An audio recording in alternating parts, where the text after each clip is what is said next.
You want to know what are the best stocks to buy now? I've got 5 stocks I'm buying right here, right now. Let's go.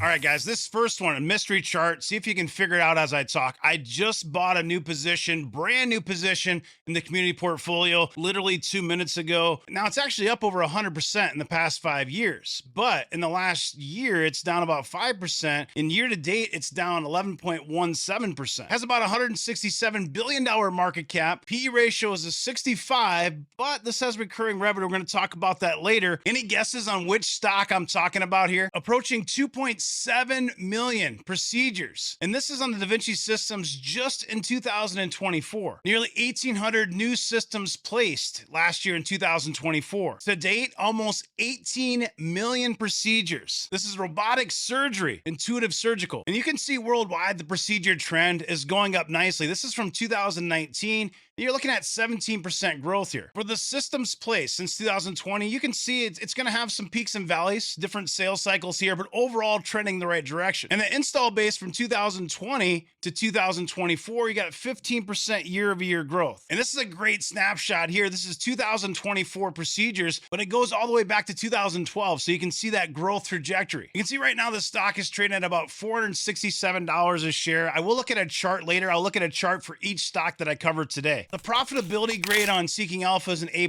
very strong. Gross profit margin TTM, about 67%. The company's bringing in about $167,000 net income per employee TTM. The growth on this you can see is solid. Now, this is not going to be hyper growth. It's going to be really in that growth category. So it's not mature growth. It's not hyper growth. It's growth. You got B- growth here, but 16% forward revenue growth is solid for the price. Now, when I say for the price, you might look at this. Maybe you're a value investor and you think 66.17 gap forward P ratio. That's too expensive. But hold on. If you understand this business, a lot of it is recurring revenue. In fact, in 2024, 84% of Intuitive Surgical's revenue was recurring. This translates to $5.08 billion in revenue. Again, that's recurring from instruments, accessories, and contracts. It's important to note that while system sales generate substantial revenue on the front end, when you do those placements, the recurring revenue from instruments, accessories, and service contracts forms the core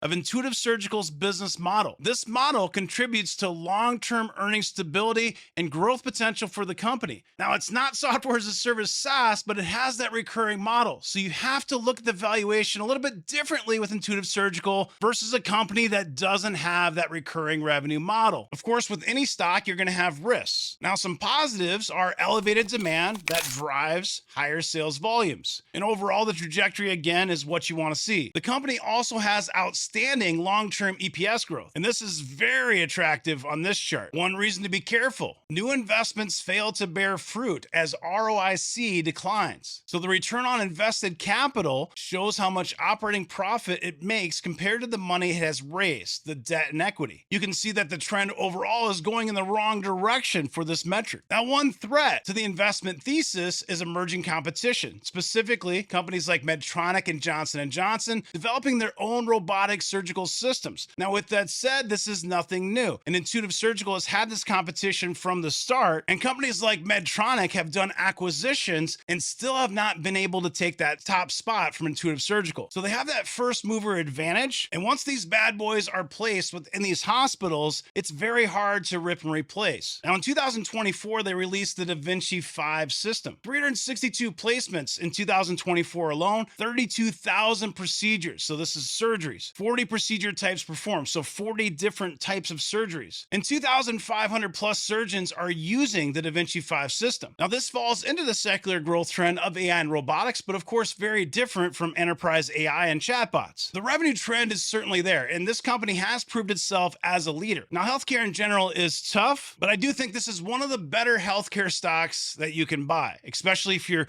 trying to fit it into a blueprint where you're riding those secular growth trends that we talk about on this channel all the time. And while I'm on that topic, if you're new here, make sure you subscribe and click that bell for notifications. Why is the stock selling off? Well, primarily here from margin forecasts and this Q2 performance. Showed a gross margin decline to 67.9%. And frankly, tariffs are impacting the company company, and that's one of the big drivers. So we're talking about profitability. And with Wall Street, anytime you see a dip in profitability, of course, the stock is going to get hit. With that said, we got strong revenue growth. We're talking about $2.44 billion. That's 21% year-over-year growth. And I think this is a powerful infographic just showing you where these are installed. Over 6,000 in the US, 2,000 in Europe, 1,800 in Asia, rest of the world, 541. A total of almost 10,500 as of June 30th, 2025. Now, where am I buying the stock? I just bought it at $467.77, 2 shares as a starter position. Now you can see the stock had somewhat of a double top up here around 615 bucks. This is running pretty hot. And we said in chart day, hey, caution, running hot. This is February of this year. Of course, in April, it sold off to 425. That would have been a great buy.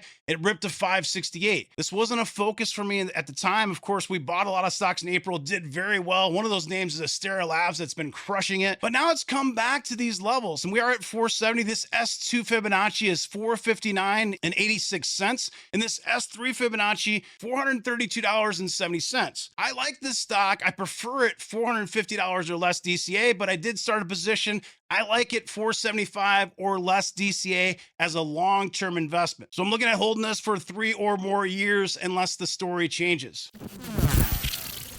Okay, this next stock I've owned for many years. I'm not buying it, but I think it's attractive here. Some of the members in Discord have been buying it. Now, why has this stock been down? Why hasn't it been performing well? It's supposed to be part of the whole AI trade. So its primary AI product is called Agentforce. Now, this has drawn mixed reactions. While the company has reported 5,000 Agentforce deals closed, adoption has been a little bit slower than expected. Analysts have noted that it might be premature to prioritize Agentforce, this AI solution, over its core CRM platform. So some analysts like D.A. Davidson, they're saying that Salesforce is neglecting its core business and actually took it off their best of breed list and slapped an underperform rating on it. And on top of this, you're going to have competition pressures, and there are a ton of competitors out there, large competitors like SAP and Oracle, even Microsoft, but much smaller players as well. So this is a software as a service company, a SaaS company. So it's going to have that recurring revenue. And generally these are going to have, 80% or more gross profit margin. This one's rocking a 77%. But overall profitability score here is an A+ on Seeking Alpha. Now growth, this is more of a mature growth company. In fact, it's now paying a dividend. So it's an up and coming DJIF stock. And so you're not going to see hyper growth at this point. You're looking at closer to 9% of that forward revenue growth. Now valuation wise, you can look at a PE gap forward of 34.16 and say, well, that's a little bit expensive, but remember, this is recurring revenue. So we don't look at those cloud SaaS metrics. Now, something like a Palantir, which is software as a service, is rocking an 80 plus EV/NTM revenue last time I checked. Salesforce, only a 5.5x. So I do think this valuation is getting more attractive. Of course, it doesn't have the growth, so there's not as much premium that's going to be paid for. But if you're talking around a 5x for Salesforce, I do think that's attractive, especially when you consider that the rule of 40, the NTM rule of 40 score is of 42%, and the free cash flow percentage is 33%, which is one of the higher scores that you're going to see when you compare it to its SaaS peers. Every single Wednesday, we do chart day in Patreon Discord. You see orange, that's a previous chart day. The most recent here, I said, hey, I feel like we cover this a lot. $280 resistance, look for 245. Well, guess what? It's $245 right now. In fact, it got lower. It got down to 226, 225. 52-week low, 226.48. So not quite 225. You can see this Fibonacci S3 is $240.94. So 226, this would have been an attractive buy. If you missed it though, I do think it's consolidated nicely and it has some room for upside. Now with any of these stocks, you're going to use dollar cost averaging. So if you buy some at 245, know that it certainly could go lower and you'd want to buy more. If you look at some of my previous comments, I would aim for 225 to 235, which if you were to listen to that, months ago, you could have actually put an order in and got these prices. But at 245, we're still pretty close to that ballpark area. And I do think it's a stock that you could add if you don't currently own it. Now, it might not be for everybody, but I do like the fact that it pays a dividend. It should continue to grow that dividend. And like I said, it's an up and coming DJIF stock. This next stock, honestly, guys, the company's not really doing that bad. This most recent earnings report here on August 7th, you did have a revenue beat and it was up 18.6% year over year, beat by almost 8 million. Now the EPS, non-GAAP EPS of 41 cents was in line. So not a beat here. So the stock has been absolutely gutted again after its last earnings. Now this is showing you down more than 30% to 61.72, but this stock is trading right now at $52.24. Now the big reason for this is is the CFO exit. I've also talked about this many times on the channel. Just last week, I did a video and explained more on Trade Desk. But competition concerns. Of course, you also had some news that Walmart amended its AdSec agreement with Trade Desk, which might benefit Amazon. But then the next day, you had Trade Desk says that Walmart fully committed to the AdSec agreement. But this kind of news will make traders panic and sell the stock. Cathie Wood also bounced on Trade Desk 38% decline, scooped up over 725,000 shares. Certainly not a reason to buy, but interesting nonetheless. Profitability wise, this is solid. You've got this recurring revenue again, close to 80% gross profit margin, bringing in 118,000 net income per employee TTM. The growth is pretty solid too. In fact, forward revenue growth about 20%. Valuation wise, now this is going to have a gap for P ratio. What's really exciting for me as an investor, someone who's invested in these companies for a long time, I've been in this stock for 6 years. A lot of times when you're investing in SaaS companies back in the day, they didn't have PE gap forwards and they weren't paying dividends like Salesforce we just covered. So again, you might be a value investor and look at this and say, wow, this is way too expensive at 63, but again, recurring revenue. EV/NTM revenue for Trade Desk is at 8.0x. So still more expensive than the last stock we covered, but attractive compared to some of these companies are 80x. NTM rule of 40, 53%, very solid. Of course, you want over 40%. This company's doing well. Of course, competition is a concern. I think the big thing for Trade Desk is sentiment. The sentiment is just not there. And most retail investors are saying like, hey, AppLovin is going to get into CTV and take over. Amazon, of course, is doing more. Netflix is starting to do more. A lot of these companies are doing their own advertising. So are there concerns about the long-term growth trajectory. But overall, you look at the business, it's still doing very well. Now, my strong preference for Trade Desk is $50 or less DCA. The stock is at $52.25. So, you might pay $2 more than what my recommendation is, but longer term, I do think that this is going to be an opportunity to make some money in a tough market, in a bull market where a lot of things are very expensive. This was a $141 stock. It lost almost $100 per share, dropped from $141.53 to $42.96 here in April. It doubled back to 91, and then this huge gap down, trading right now around $52 a share. So Trade Desk, $50 or less DCA, long-term investment, 3 or more years, unless that story changes. Now this next one, number 4, I've never talked about this stock on the channel before, and I'm looking for some feedback from you. And the reason I'm going to bring it up is I look at some of the metrics and it does look attractive. And I've had several questions from the community saying, hey, are you interested in buying this stock? Now I'm going to cover a total of 7 stocks today. So after I cover this one, I'm going to give you a 3-for-1 rapid fire, some stocks that you've seen on the channel before. If you've been following me for a while, you know that fintech is what I call my kryptonite. I also typically don't invest internationally very often. Most of my investments are in US companies. One of the exceptions is Mercado Libre. Now Mercado Libre, of course, has a huge fintech component and it's Latin America focused. And before I even cover this stock pick, I want you to hear from me. My preference, if you're looking for one, would be Mercado Libre. Mercado Libre is going to give you exposure to Latin America for both fintech as well as e-commerce and several other areas. Now, this company, New, is one of the largest digital financial services platforms in the world, serving over 122 million customers across Brazil, Mexico, and Colombia. If you've done any research on Latin America, you know that it's severely underbanked. So fintech is a huge component. If you look at where I live, I've got a bank on every block. It seems like every other block. I don't even know how these things stay in business.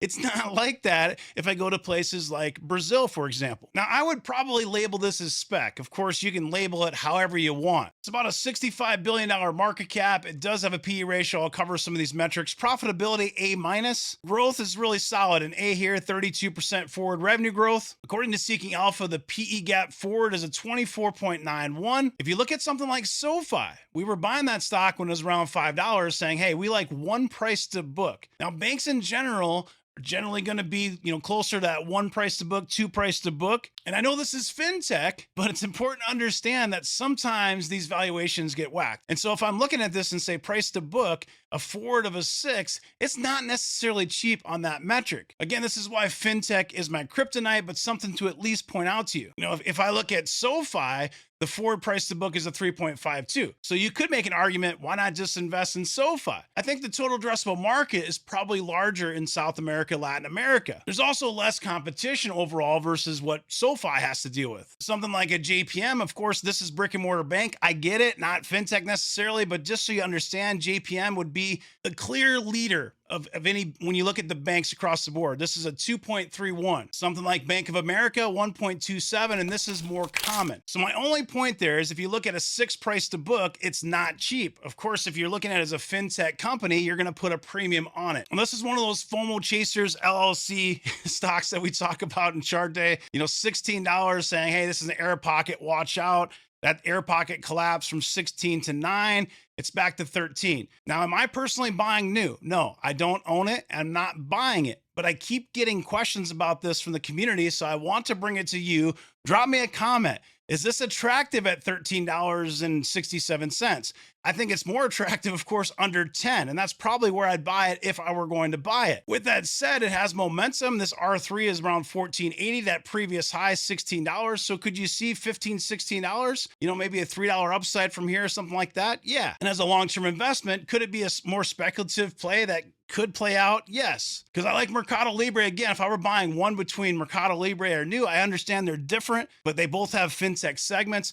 I would buy Mercado Libre, but that stock isn't cheap either. So drop me a comment. Should I keep doing research on New, or is it something I should just avoid? Is it something you like? Are you buying it? Drop a comment below. Let me know your thoughts.